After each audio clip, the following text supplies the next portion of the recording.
Rain hammered the hood like a snare line, wind stringing itself into wire around my throat. When I cracked the door, cold air punched my lungs and the fissure in my ribs lit up, like someone had cinched a chest wrapped too tight. I slid out, knees burning on damp concrete, left hand clamped over a ribcage on fire. Across the road, the mile marker glowed a tired green, 64, a pinprick halo in the dark. I've called Dustoff inbound for other people. Tonight the casualty was me, and my LZ was a smear of oil across my aunt's garage floor. I knocked. The door flew open like Aunt Marla had been waiting behind the curtain for the cue. She looked at the drip trailing off my wrist, not alarmed, more like a homeowner eyeing heel marks on a white rug. "Don't mess up my floor, Emery," she said, voice sour as lemon. Before I could answer, I heard Ralph's flip-flops coming up behind me, heavy, even like a man who kicks trash cans out of his way instead of lifting them. I tried the flight breath. In 4, hold 4, out 4. No good. Right side ribs flared with starburst pain. My head auto-rolled a checklist: airway, breathing, circulation. Blood tasted metallic at the corner of my mouth, and God help me, a ghost of JP8 rose off memory and mixed with bleach. Aunt Marla hauled out a spray jug big as an oil can. She didn't ask where it hurt, didn't ask if she should call 911. She just worked the trigger, clouds of chlorine clawing my chest open the worst possible way. "You fell," she coached, naming it before the facts could. "If anyone asks, you fell. There's no violence in my house." She said my house the way men say my boat or my company, and I stood inside it like a dented bucket left in the wrong corner. Ralph took the door jamb, eyes red, mouth crooked, flashing the little gold chip in his lower teeth. I've seen men like him on my worst nights, not the worst kind, just the exhausting kind, the kind convinced they are harmless. I shut my eyes half a second to keep from snapping back to some other LZ. In my ears, a phantom rotor raked the tin roof. I dropped to a knee, then sat on the concrete. Aunt Marla planted a blue mop next to the puddle of my blood like setting a cone on the interstate. "Here," she said, and for a beat I didn't know what she meant. "Paper," she added, finding the keyword and shoved a pre-printed form into my hand. An agreement. It had everything. I broke property, I self-injured, I wouldn't press charges, I'd leave if I kept causing trouble. Ralph snorted. "Sign it, soldier." He made soldier sound like an insult. The pen trembled, my right hand too weak to promise a straight line. I've cinched tourniquets with my teeth on long flights, but this cheap sheet weighed like a sandbag at the cabin door. Behind me, Aunt Marla said, "Don't drip on the paper, the ink will smear." My blood, their paper, their house. Nouns simple enough you can't argue with them. I set the pen to a gouged wooden bench, breath short, rain ticking the roof. The garage clock chirped a thin blade of sound. I wrote my name not because I believed, because my fingers were starting to claw. In my head, the instructor's voice came back. When it's at its worst, don't try to win, try to survive the next minute. I signed to survive the next minute.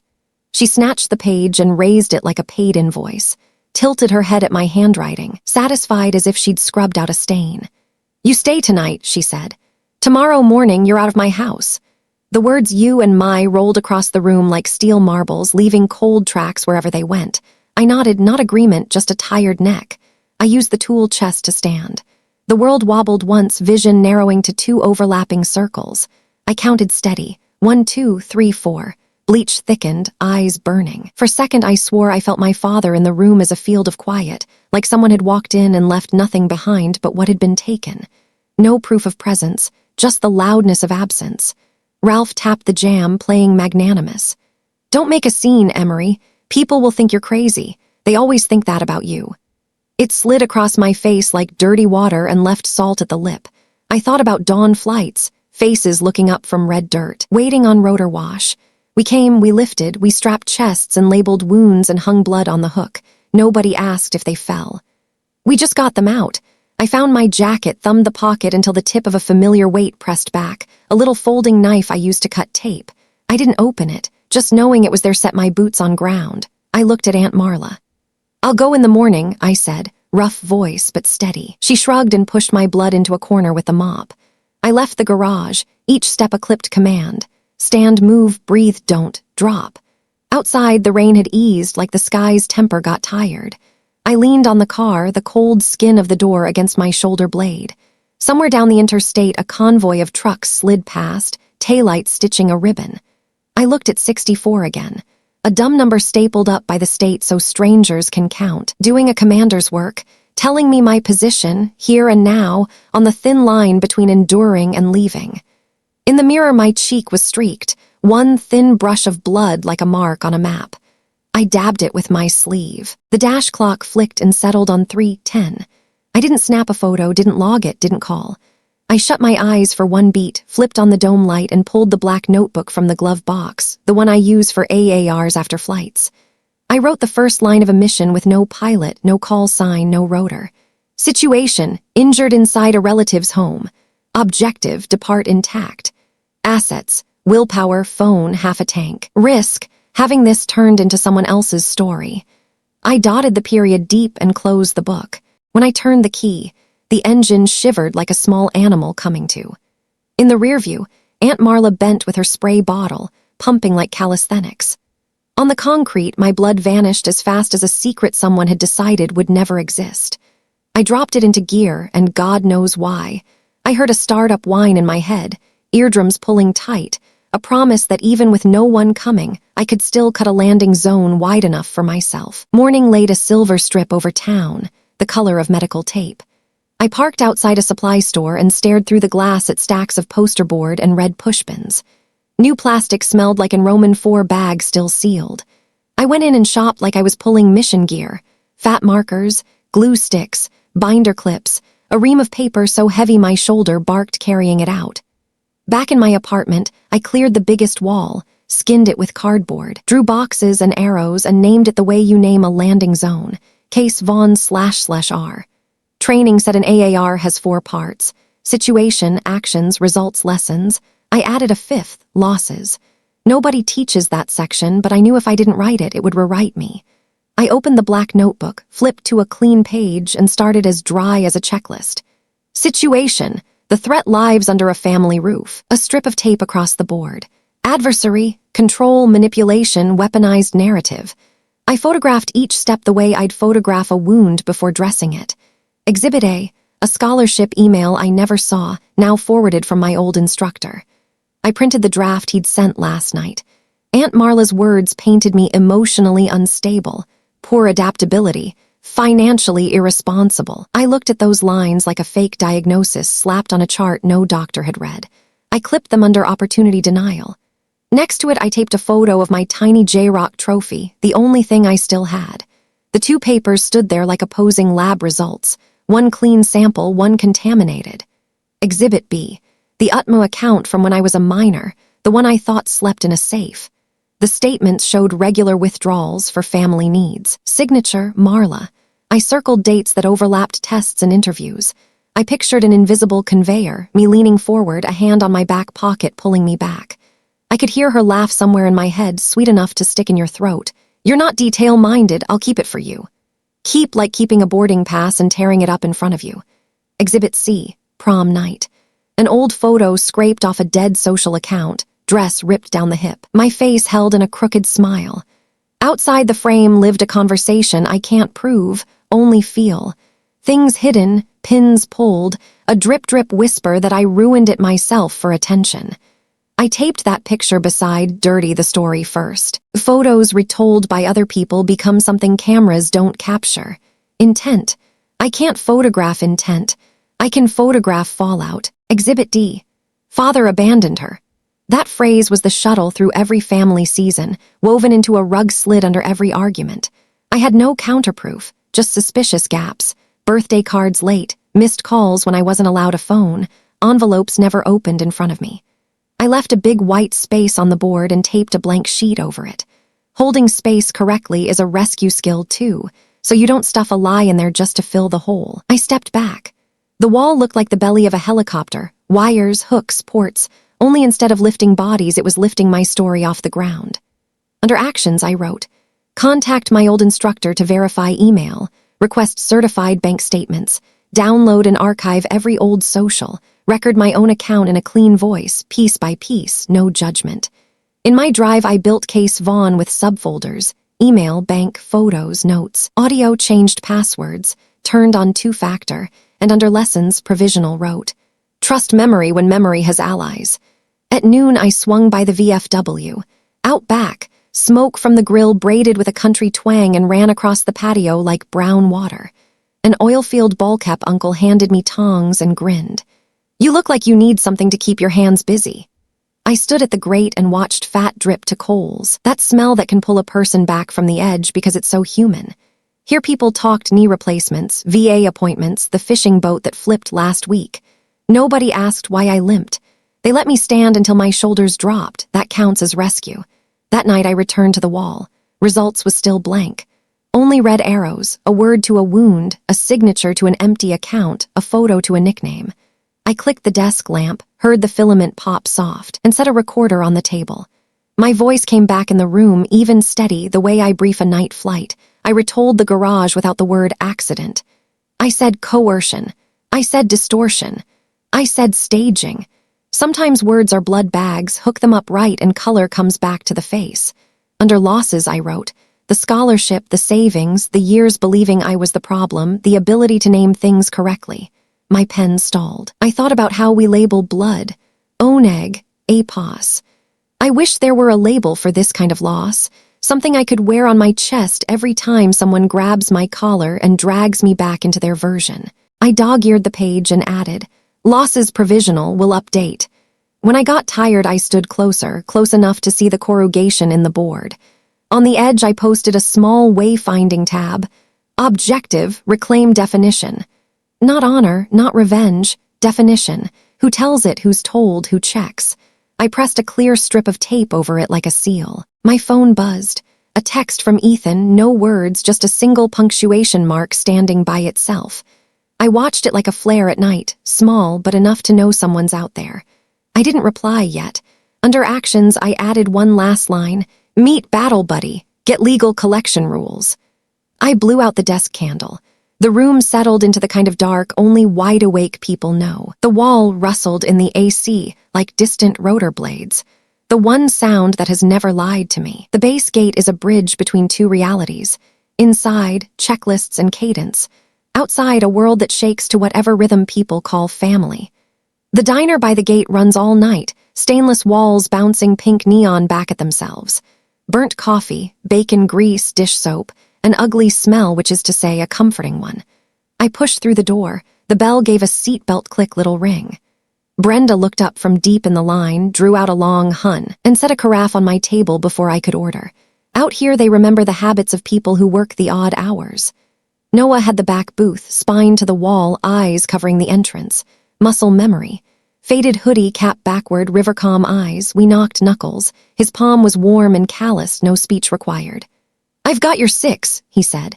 It tapped something in my chest like a sound check, proving the speaker still worked. I briefed him quick. Garage, bleach, the forced signature, the wall at home turning into an AAR with exhibits taped in red. Noah listened without stepping on my words, nodding once in a while. Brenda slid in 2 plates of eggs and a mound of hash browns, parked a hot sauce bottle by the mugs.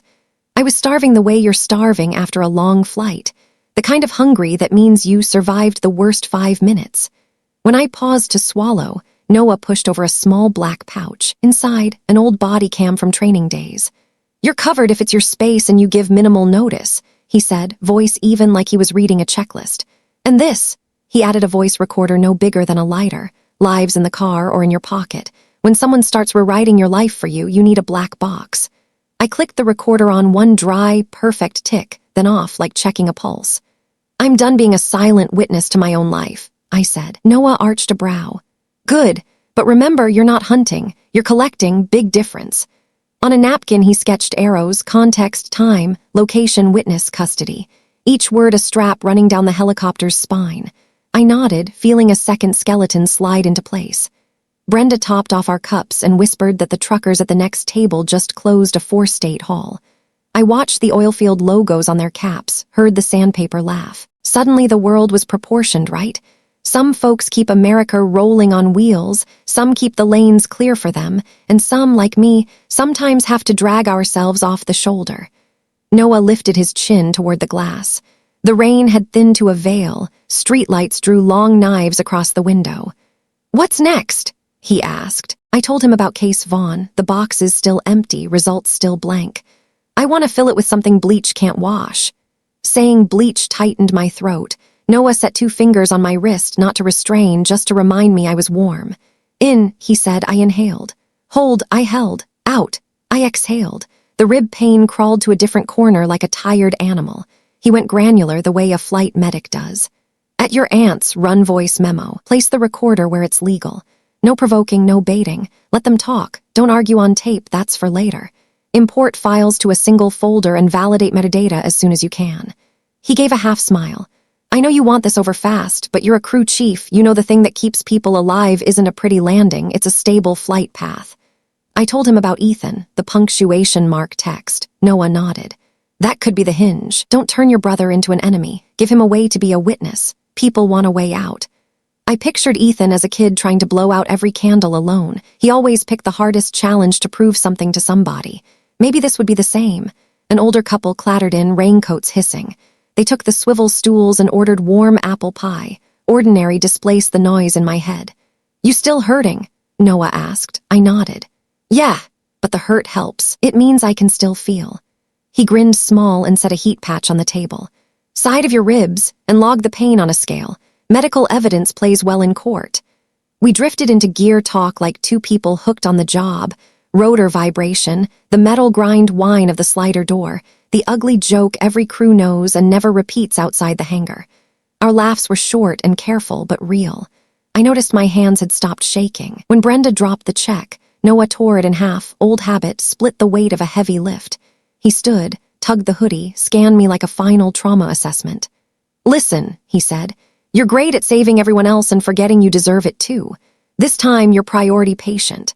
Out in the lot, the air smelled like wet plastic and gas. Puddles threw back the diner's red strip like mini runways. Noah popped his trunk and handed me a stack of evidence bags. When you find something, it goes here. Date, time, where found, who holds it. Chain of custody. The plastic crackled in my palm like a lock clicking shut behind me. He gripped my shoulder, a quick squeeze.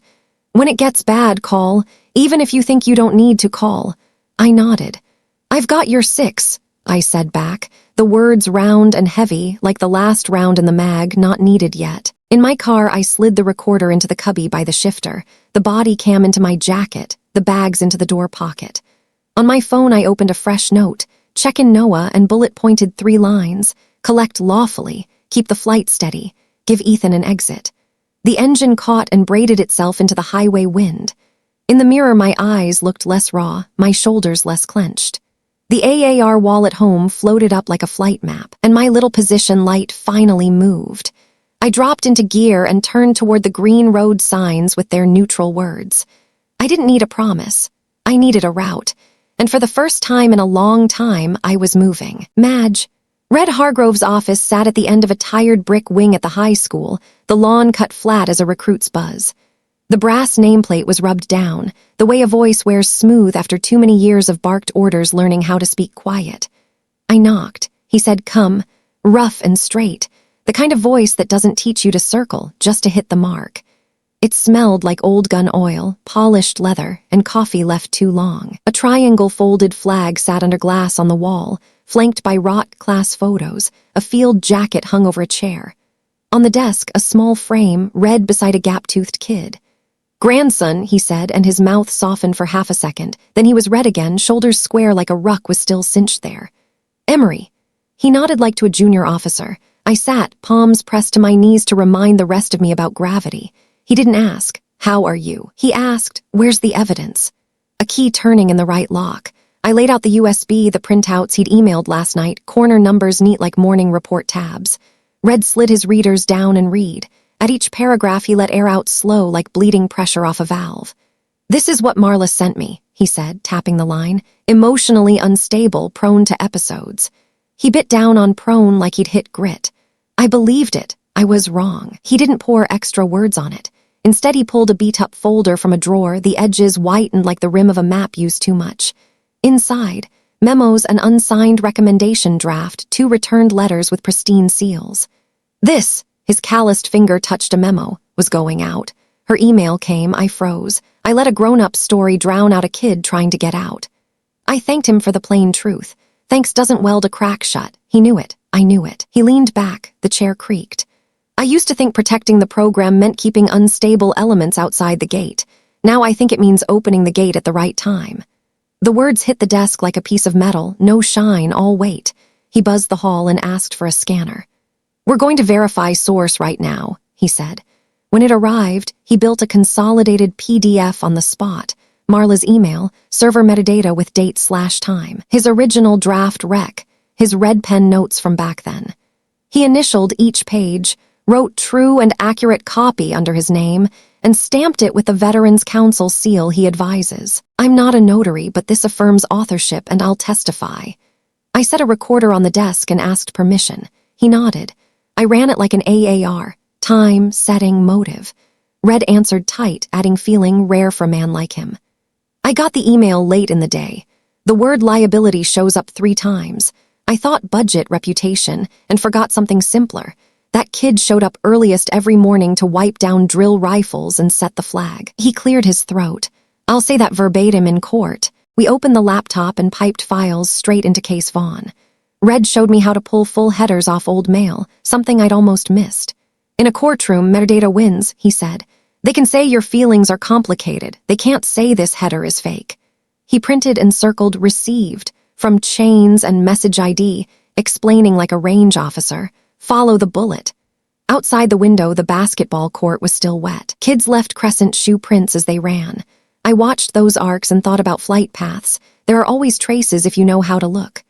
Red went to the flag case and brought back a thin shadow box, old pins, a challenge coin, a frayed strip of cloth.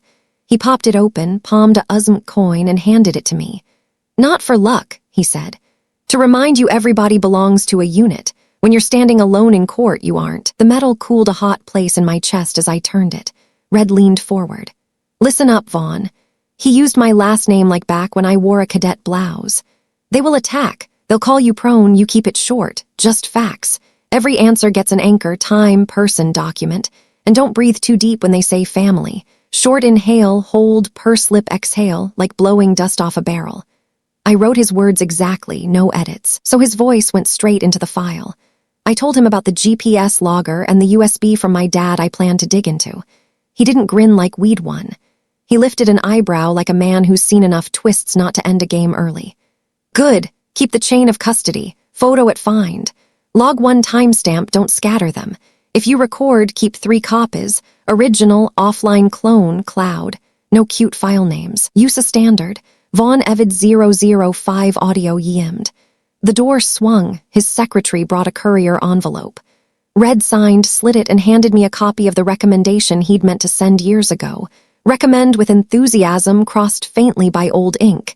He met my eyes, didn't look away. This part is on me, he said. I'll fix what I can. I'll testify, I'll verify. And if they put me on the spot, I'll say I let an adult walk me off my principles. I didn't have equal words for that kind of honesty. I just nodded, the phantom rotor in my ears changing pitch the way it does when a bird noses off the ground. Red stood and offered his hand. Shaking it felt like grabbing sun-heated steel.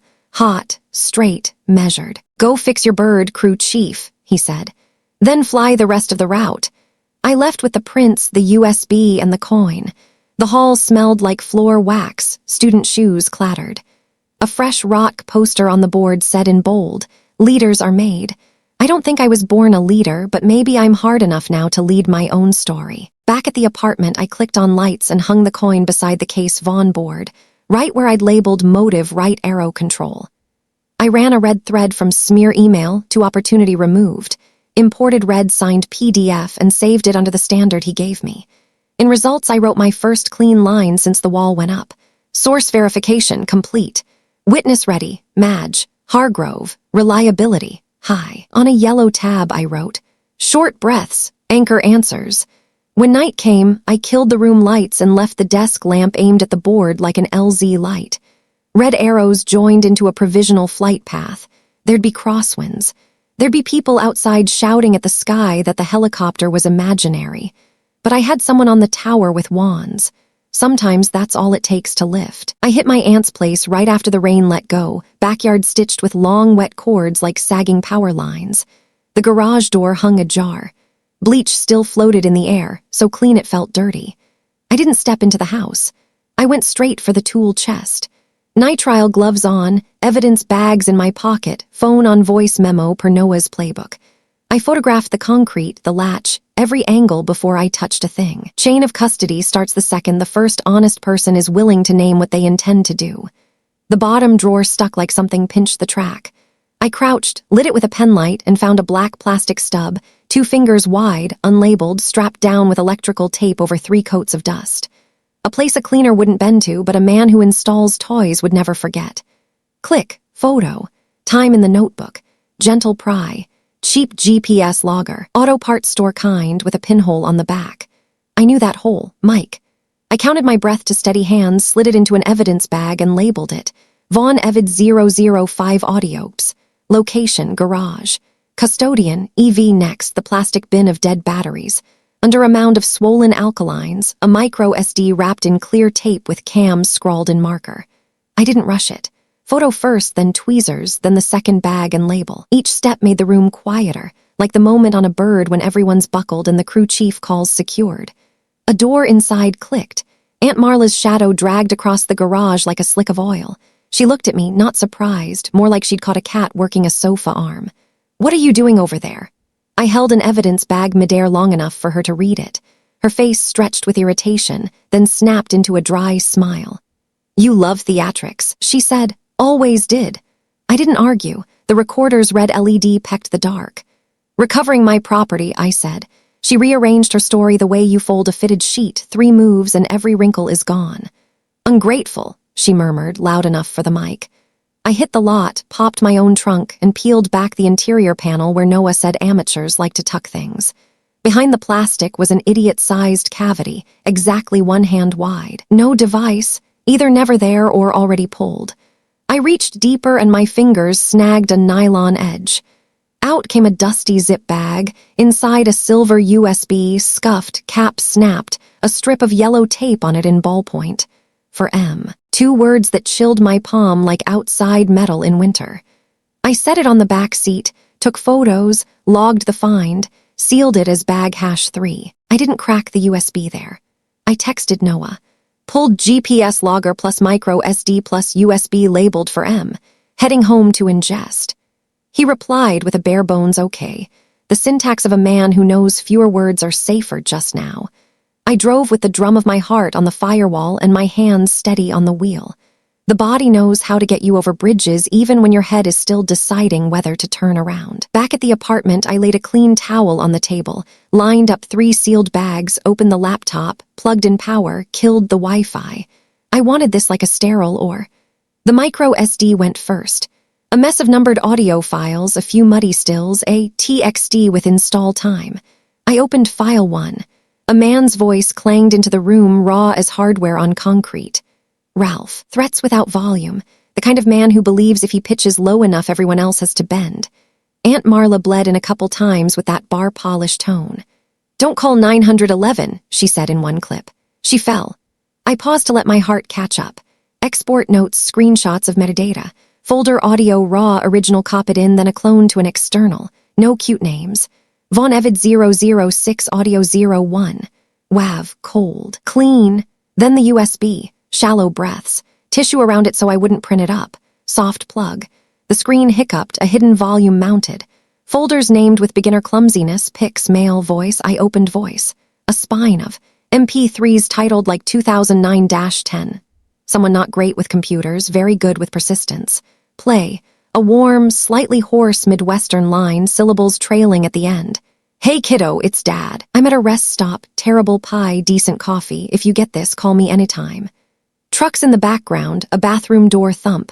I've heard hundreds of panic breaths over the intercom, but I sat bolt upright, a tiny laugh that broke his sentence. He had called. A lot. No one handed them to me. Mail next. Emil files rolled onto the screen like ball bearings. Many addressed to my old account, CC'd to my aunt. Polite to exhaustion. Late birthday apologies. A question about the shared camera. The news he'd switched to day shift so he could make my J-Rock pinning. If your mom says it's okay. If your mom says it's okay. I read it twice and learned the kind of request that can carry a blade.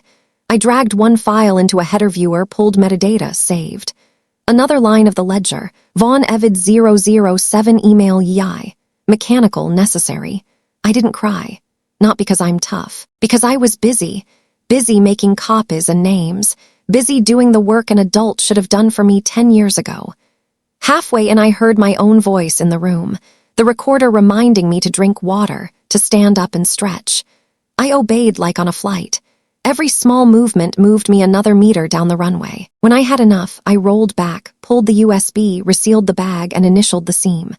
On the case Vaughn wall, I strung a red thread from father abandoned allegation to intercepted messages evidence.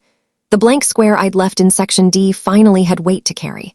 Not a pretty answer, life almost never issues those, but a clear record of effort and obstruction. My phone buzzed. Ethan, you free? I looked at the bags, at Red's USM coin hanging on the board, and typed back, yes, but first you'll receive a box. I pulled a carton, packed a copy of the audio, email excerpts, a chain of custody summary, and a short note in pen. You don't have to choose sides, you only have to choose the truth. Tape, seals, scrawl, truth packet / for Ethan. Night breathed like someone passed a panic spike. Street sodium burned on wet curb. Far-off tire noise sounded like rotor under low clouds. I set the box on the table beside the last stack of empty evidence bags. It felt like I'd recovered the black box from a crash site buried somewhere inside me. Not to replay every millisecond of impact, but so the next time someone said I fell, I could open a case, press play, and let the truth fly itself out. I killed the lights and left the desk lamp bathing the wall. The red thread was taut and tidy, every arrow pointing to a new waypoint. Court. I didn't know what waited past the runway numbers. Just that my bird was spooled up, and for the first time in years, the sky didn't belong to anybody else. Lyle Mercer's office sat on the second floor of a red brick box, frosted glass door stenciled with a stylized wolf. Inside, the old hardwood ticked underfoot. Fresh print toner and burnt coffee mingled like the cargo hold of a bird before wheels up. Lyle shook my hand, firm, not performative, gray eyes like a scalpel's edge. He didn't ask about family. He didn't small talk. Put it all on the table, he said. I unpacked the kit, sealed evidence bags, the external drive madge. Red signed email packet, my index of file names. He checked each piece like an officer clearing weapons before a push. Good. You've kept chain of custody, he said. From this moment, everything passes through this office with a timestamp. We built the war room in a back conference nook, a run of brown poster board pinned edge to edge like an improvised LZ. I mounted photos, a timeline, red thread from smear email, right arrow blocked opportunity, GPS logger plus mic right arrow threat / control, Dad's USB right arrow intercepted messages. Lyle stood with his hands behind his back, reading my scribbles the way a pilot reads a final checklist. They'll swing 2 hammers, he said. First, paint you as unstable or performative. Second, flip the victim's script so they're the ones being defamed. We are not here to moralize. We are here to prove. Slid a sheet across to me. The authorization Aunt Marla forced on me in the garage. There was a faint brown smear on the margin where I'd tried not to bleed. Coerced signatures don't fly on testimony alone, Lyle said. Do you still have audio from that night? I handed over the micro SD pull. He listened to a few clips, expression steady, then nodded once. Context of coercion, that's the spine. He opened a drawer, set a metal tray on the table, and flicked a lighter. You said you wanted to declare this void. He asked. I nodded. 2 steps, he said. 1, sworn statement of rescission. 2, a recording of you burning a copy to retire its moral leverage in your head. We do not burn the original, that goes to the court. He gloved up, placed the photocopy, and passed me the lighter. The bolded authorization stared back. My hand trembled once, then leveled. Flame took the corner, paper curled into black lace. It didn't feel like a victory. It felt like a pressure strap loosening half a notch. Then came cross-examination drills. Lyle set a timer, sat opposite like a DA, voice calm and closing distance. Do you have mental health issues? I have complete medevac duty avowals. No diagnosis that impairs truthful recall. Did you simply fall? No, this audio captures a threat and an explicit don't call 911. Every question he fired, I dropped an anchor, time, witness, document. He tapped his pen. No surplusage. Every answer is a mooring. Finish, then shut up. I wrote shut up on a neon tab and stuck it eye level. Mid-block, Noah called. I put him on speaker. Lyle gave a nod. Noah walked me through verifying integrity with a SHA 256 hash and texted the steps. Lyle listened then. Your battle buddy's good. Do the hashes. Print them. Initial them. We spent 30 minutes making 2 clones to separate drives, sealing both, labeling to spec. I wrote Vaughn Evid 006 Audio 01, WAV // Signed. Lyle countersigned as witness. On the wall, the red grid got another layer, the flight path sharpened by the minute. Then, Ethan. I set the truth packet / for Ethan on the table. Send it, Lyle said. Not hand-to-hand, use signature required. Email a summary of facts, no editorial. He drafted a template on his laptop. You have the right to choose sides. I don't need you to choose me, I need you to choose the truth. I copied it and added if necessary. I'll seek a protective order so you aren't pulled around. Leaving the office, I hit the post counter. The clerk stickered, stamped, asked about delivery confirmation. I said yes. When the box slid through the slot, I felt lighter, like pushing a litter into the cabin and slamming the slider shut. That night, my apartment war room glowed like a small ore. I taped up a Q and a card. Q, why didn't you report sooner? A, I documented to battle one-sided narrative control. I briefed a battle buddy and kept a personal AAR. Q, do you have a personal vendetta? A, I want the court to name the conduct and end the harm. No monetary claim at this stage. Q, why were you at their house? A, to retrieve belongings and leave. I was coerced to sign. The audio shows as much. With every line, my breathing settled. I practiced Red's short inhale, hold, purse lip exhale. One arm's reach from the wall, I read answers out loud like I was teaching a fresh crew. If a sentence wobbled, I trimmed it. Not to make it pretty so it could stand alone in a headwind. My phone pinged, delivered. Signed for by E. Vaughn. I leaned back, the chair made a small sound like a fuselage shifting load. I texted Ethan, you've got the box. Call when you're ready, no rush. That's it. No tugging. Door open, porch light on. Lyle sent a late-night checklist. Bring to court, ID, printed hashes, timeline board, sealed clones, Madge, Hargrove's verification. Wardrobe, simple, no loud patterns. Look at the jury when you answer. Don't smile to soothe, no one here needs soothing. I taped it under Red's coin. The AC ran steady, rotor at cruise. Near midnight, I opened the recorder and did a final self-rehearsal. I asked, I answered. On father abandoned, my throat cinched, but the sentence held formation. USB contains unheard voicemails and emails. Headers show sent from on via. I now have notarized copies. I paused, drank water. In the bird, I used to rotate patients so lungs wouldn't collapse. Here I rotated phrases so the truth wouldn't. The phone buzzed. Ethan lit the screen. My heart jumped once, then found level. I slid to accept, one breath of silence. Then my brother's voice, quiet but clean, no more hedging. I read everything. It hit the room like a green flare, opening sky I thought was sealed. I looked at the wall, the red lines seemed to change color. Good, I said, keeping my tone low so it didn't shake. Tomorrow, come to my attorneys, tell the truth, we'll handle the rest. I hung up and wrote a new line under results. Exit for witness. Open. Outside, the street had gone so still I could hear a lone bicycle whisper by. I dimmed the apartment room by room until only the wall stayed lit. The last thread I tacked drew a clean bead to the square-marked court. The bird in my chest stopped hitting the bars. It spread its wings and waited, not to fly pretty, to fly true. Fluorescence hummed over hard benches that made my back remember every bruise. The wall clock clicked a dry notch when the minute hand hit 9:00. I set 3 things in front of me, printed hashes for every file Madge. Read Hargrove's verification letter and the coin he'd pressed into my palm. Lyle sat beside me, taking notes in cuts, short, straight, clean.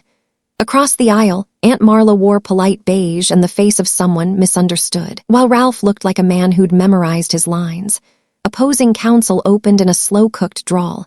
MS, Vaughn is a brave service member, but after harsh medevac duty, she's easily emotional, prone to episodes. Prone creaked in my throat like an old step. Lyle didn't object. He waited. He knows the first punch is always smoke. When it was his turn, Lyle buttoned his jacket and faced the jury, not the other table. We won't ask for sympathy. I'll ask you to look.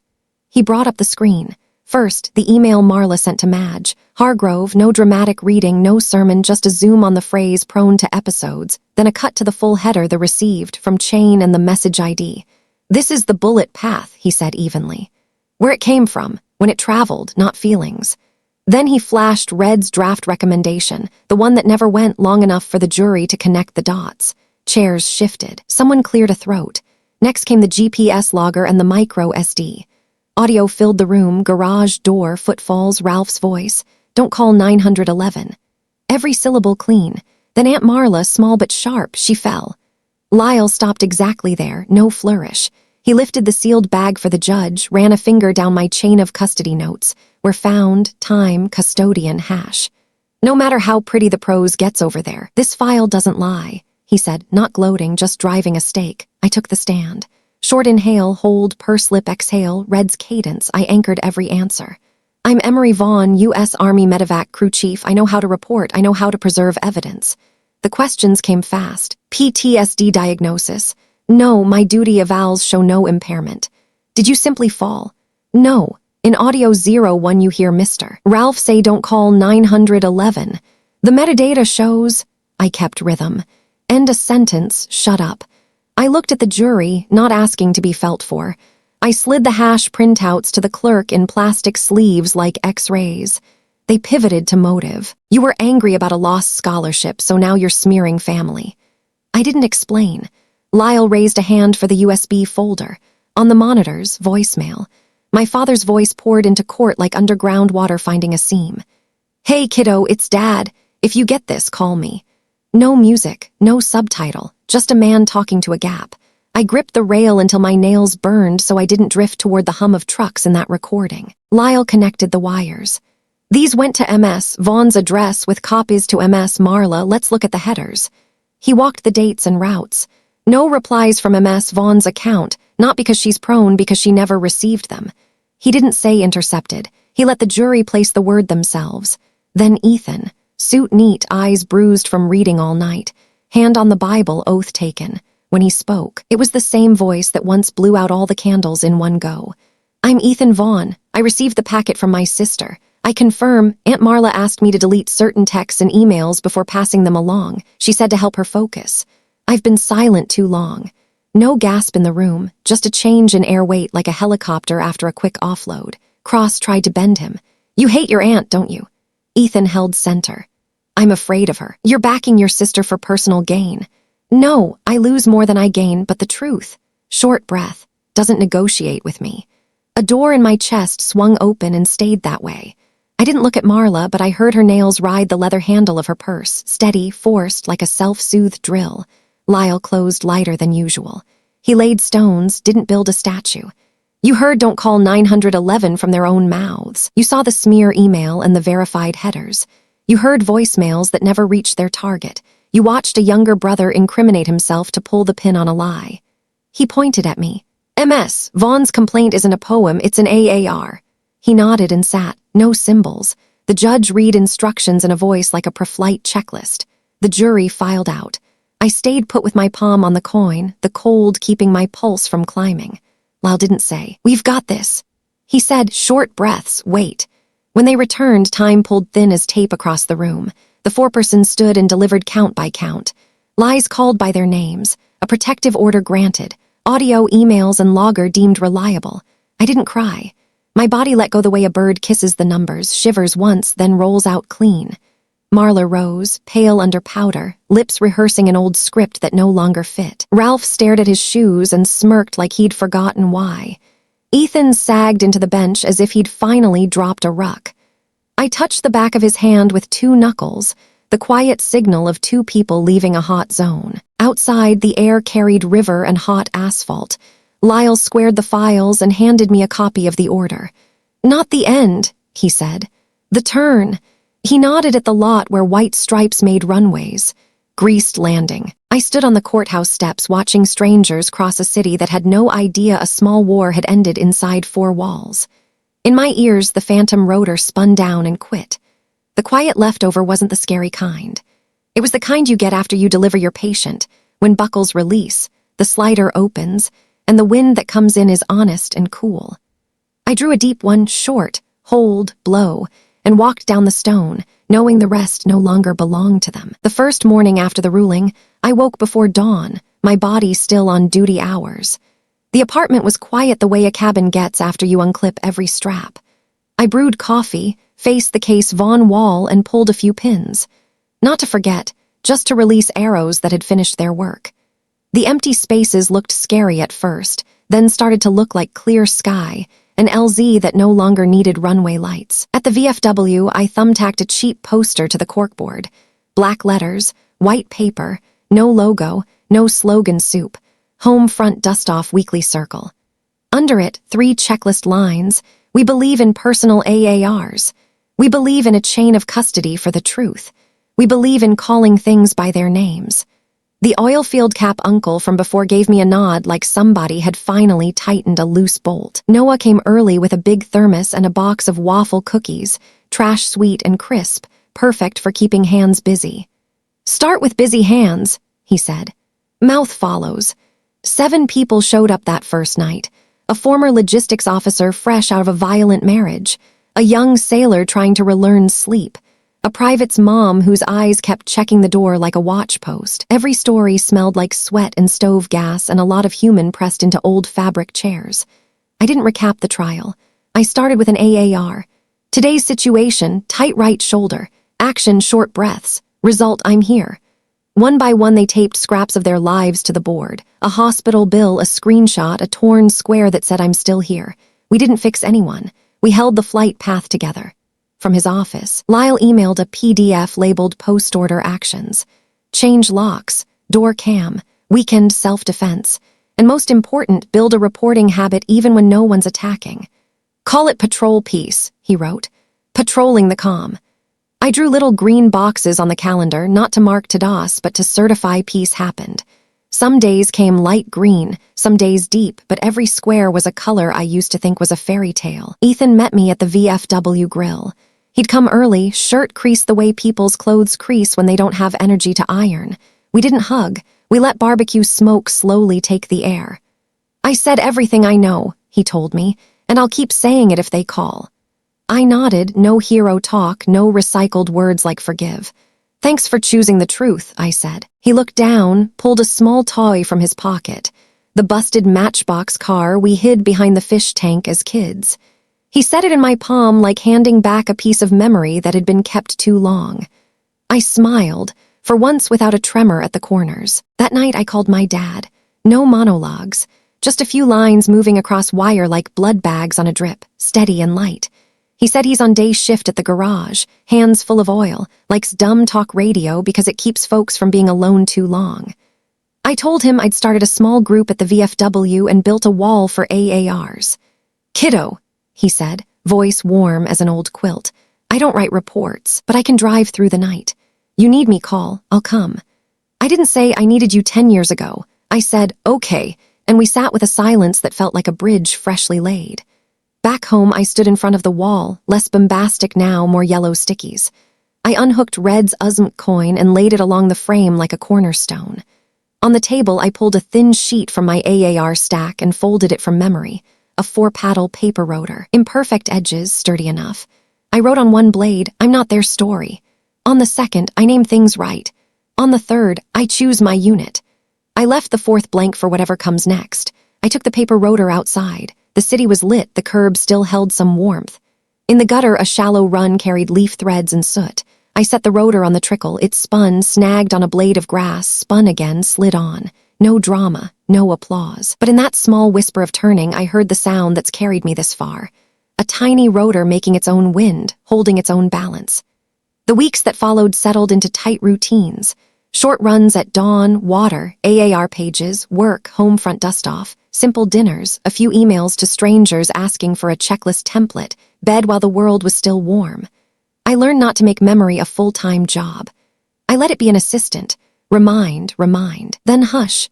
The protective order lived in a file drawer like an insurance card, important, but not something I needed to stare at every day. One afternoon, Noah showed up with a cardboard box. Inside, a handful of expired tourniquets, sample gauze, a fat marker, a coil of red string. For your AAR class, he said. We laughed at how right it was. An expired tourniquet won't stop bleeding anymore, but it can teach you how to tie down fear. I ran the red line like a new flight path, not to any perpetrator, just between first names on our roster. L, D, K, they weren't cases anymore. They were people. That night I opened the notebook. Under results I wrote a line I once thought I'd never get to write. No longer need evidence to breathe. Under lessons I added, rescue isn't always loading someone into a helicopter. Sometimes it's standing with them on the tarmac, pointing at the pavement and saying, "There's room enough here for you to lift." I closed the book, killed the living room light, and left the kitchen, throwing a thin gold strip across the floor. I stopped counting minutes. I let the clock run on its own. Before bed, I pulled down the first scrap I ever pinned, the one that read "Adversary controls the narrative." I flipped it and wrote, "Allies, open the door, hold the light." I stuck it back up, not under "Adversary," under my unit. The new position shifted the whole wall. I smiled and thought of that paper rotor floating under the street somewhere, catching, freeing, spinning again. I drew the curtain halfway to hear the night. The city breathed steady. Somewhere a plane crossed, its beacon scraping a line across my ceiling. I didn't flinch. I thought about the bodies that had ridden my litter, the thank yous that never needed saying, the LZs we carved into dark fields and gas-wet lots. I closed my eyes, knowing that this time, no one came to get me. I lit the beacons, called the radio, slid in, locked the wheels, opened the door myself. Dustoff complete.